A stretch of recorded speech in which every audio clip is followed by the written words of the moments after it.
नमस्कार दोस्तों, जय माता दी।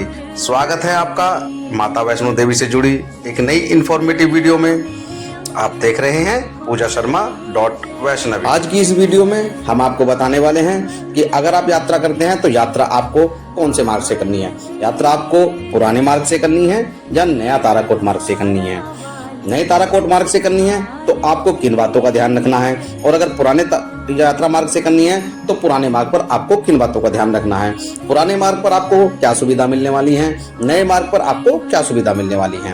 तो अभी आप जो ये नज़ारा देख रहे हैं कटरा रेलवे स्टेशन का है, और मैं पहुंच गया हूँ कटरा रेलवे स्टेशन। यहाँ से हम ऑटो लेकर के जाएंगे सीधा फव्वारा चौक। फव्वारा चौक पहुँच करके हम अपना यहाँ पर सबसे पहले RFID कार्ड बनवाएंगे। RFID कार्ड बनवाने के बाद हम जाएंगे नया ताराकोट मार्ग की तरफ, क्योंकि आज हम करने वाले हैं यात्रा नए ताराकोट मार्ग से। तो वीडियो को बिल्कुल भी स्किप ना करते हुए वीडियो पूरी देखना। अगर आप किसी और स्टेट से आते हैं और आपका सिम यहाँ पर बंद हो जाता है तो आपको यहाँ पर यात्री सिम भी मिल जाती है। इसके लिए आपका आधार कार्ड आपके पास होना जरूरी है, और 300 रुपये की यहाँ पर ये सिम मिलती है जो आपको पूरे रास्ते में हेल्प करती है। तो चलते हैं अब हम ताराकोट मार्ग की तरफ, और आपको बताते हैं कि ताराकोट मार्ग से यात्रा करने के क्या फायदे हैं, क्या नुकसान हैं, और पौराणिक मार्ग से आप यात्रा करते हैं तो आपको क्या फायदा होता है और क्या नुकसान होता है। तो हमने अपना RFID कार्ड ले लिया है और अब हम जा रहे हैं यात्रा पे आगे बढ़ते हैं। और हमने अब ये ऑटो यहाँ से ले लिया है। ऑटो का जो किराया है पौराणिक मार्ग यहाँ कटरा चौक से और नए ताराकोट मार्ग तक ये 260 रुपये चार्ज करते हैं एक ऑटो का, जिसके अंदर 4 सवारी आती हैं। 4 सवारी का 260 रुपये लेते हैं ताराकोट मार्ग तक, और अगर आप बाणगंगा तक जाते हो तो बाणगंगा तक ये 110 रुपये चार्ज करते हैं, क्योंकि ताराकोट मार्ग दूर पड़ता है और बाणगंगा चेक पोस्ट पास में पड़ता है, इसलिए दोनों में फर्क आ जाता है।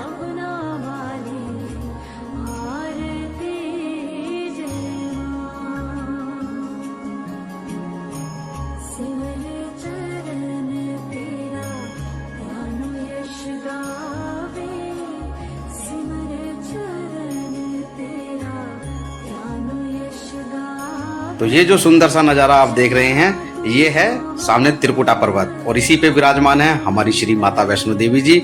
और ये जो आप यात्रा मार्ग देख रहे हैं यही है न्यू ताराकोट मार्ग। न्यू ताराकोट मार्ग को बने हुए काफ़ी समय हो गया है, लगभग 4 साल बीत गए हैं न्यू ताराकोट मार्ग को बने हुए, और आज हम इस पे फिर यात्रा करने के लिए आए हैं और लेके चल रहे हैं आपको न्यू ताराकोट मार्ग। आप देख रहे हैं ये प्राकृतिक नज़ारे,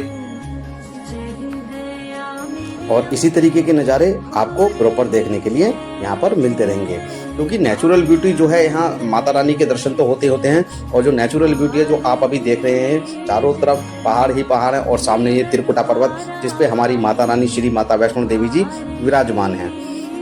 और अगर आप कटरा चौक से सीधा बाणगंगा चेक पोस्ट का ऑटो लेते हैं तो ऑटो आपको Banganga check post frisking point को जब हम पार करते हैं तो थोड़ा सा जब आप 500 मीटर आगे चलते हैं तब भी आपको एक रास्ता उतरता है जो गुलशन कुमार जी के भंडारे के पास से निकलता है। वहां से आप ताराकोट मार्ग पर भी आ सकते हैं, जिसको मैं अभी आपको बताने वाला हूं वो पॉइंट कहां पर है, जहां से आप पुराना मार्ग भी पकड़ सकते हैं और नया ताराकोट मार्ग भी पकड़ सकते हैं। तो ये पॉइंट भी अभी आपको मिलेगा जहां से हम ताराकोट मार्ग से यात्रा स्टार्ट करेंगे।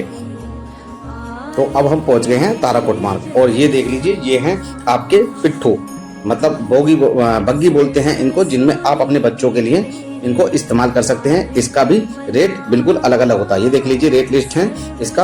अर्धकुंवारी के लिए 340 रुपये है ताराकोट मार्ग से, भवन के लिए 540 रुपये है। तो अपने हिसाब से आप इसको बुक कर सकते हैं, और यहाँ से ही एक रास्ता जाता है पौराणिक मार्ग की तरफ, तो आप उसको भी जा सकते हैं। लेकिन आज हम आपको नए मार्ग से यात्रा कराएंगे। वो देख लीजिए सामने से जो रास्ता जा रहा है वो पौराणिक मार्ग की तरफ जा रहा है, लेकिन हम आज करने वाले हैं नए रास्ते से यात्रा शुरू। तो सबसे पहले यहाँ पर अगर आपने RFID कार्ड कटरा से नहीं लिया है तो यहाँ सामने से आप RFID कार्ड ले करके अपनी यात्रा को स्टार्ट करते हैं।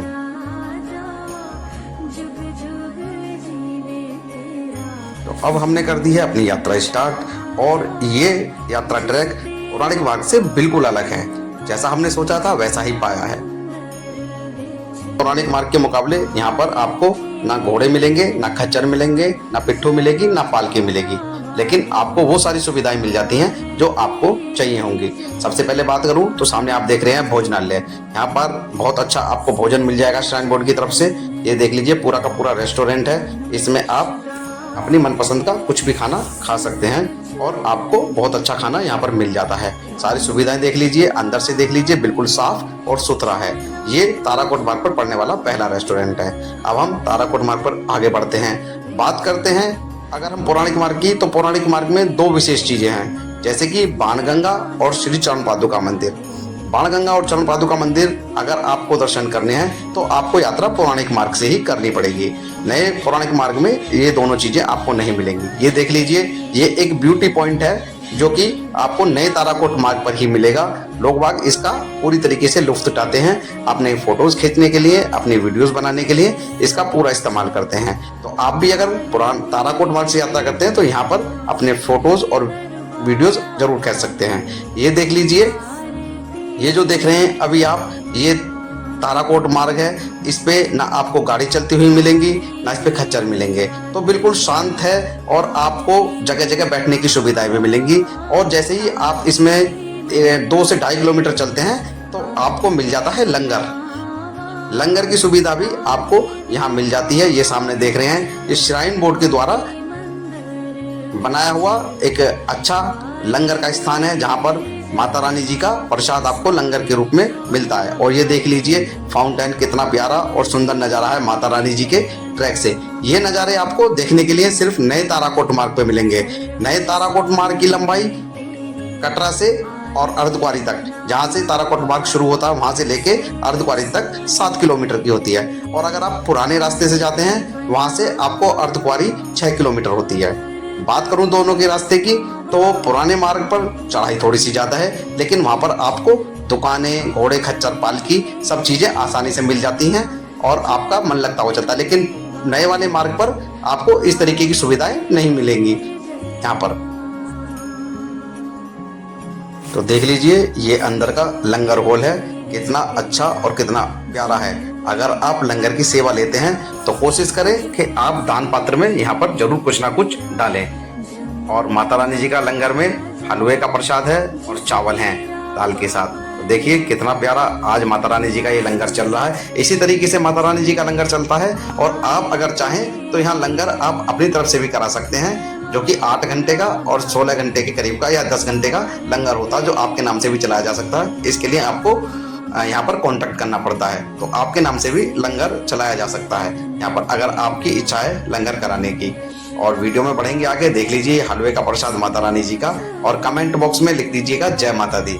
तो आज आपको हम ये ताराकोट मार्ग की वीडियो दिखा रहे हैं और ये बहुत प्यारा सा नज़ारा त्रिकुटा पर्वत का है, ये देख लीजिए। बढ़ते हैं वीडियो में आगे और बात करते हैं। मतलब इस रास्ते पे अगर मैं आपसे बात करूं तो बिल्कुल भी मतलब आप बच्चों के साथ या बुजुर्गों के साथ बिल्कुल थकने वाले नहीं है, क्योंकि चढ़ाई बिल्कुल भी इस रास्ते पर नहीं है। ना के बराबर चढ़ाई है, लेकिन थोड़ा सा ये रास्ता लंबा हो जाता है पौराणिक मार्ग के हिसाब से। और देखिए यहाँ पर अब हम पहुंच गए हैं अर्धकुंवारी वाले उस पॉइंट पर, जहाँ पर ये रास्ता आकर के समाप्त होता है। तो यहाँ तक ये रास्ता है। यहाँ से एक रास्ता चला जाता है भवन की तरफ, एक रास्ता चला जाता है कटरा की तरफ, जो मेन कटरा जा रहा है पौराणिक मार्ग होते हुए। ये देख लीजिए सामने वो ताराकोट मार्ग है जो भवन की तरफ जा रहा है, और ये इधर जहाँ से हम अभी आए हैं यात्रा को करते हुए।